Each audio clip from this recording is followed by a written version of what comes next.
Hi there, this is Reflections by Jane. Sorry I've not been around for a while, but I've had COVID and it's been really busy around here. I'm not going to do a full voiceover on this video because I am still quite breathless and um, as you can tell by my voice, I'm still suffering slightly.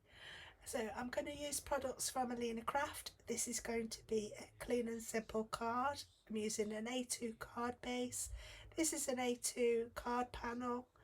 I'm using some of the transfer foil. This isn't for laminators. This is a hot foil. It's for such things as like a tacky glue or double-sided tape. You can use it for that kind of thing. Now these are transfer sheets, so there's 2 cm sheets here. I'm just going to be using one of those. I've picked a sentiment which says best wishes, and this is flowers and foliage, and these can be individually cut out and then used on your cards.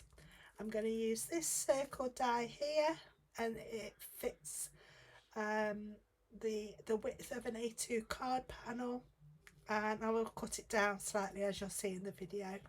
Yeah, so I'm going to put some music on, put this video on fast forward. If you've got any questions, don't hesitate to drop them in the comments section below. I'd really appreciate if you like and subscribe. Yeah, and I'll catch you all again soon in the next video. Take care and bye for now.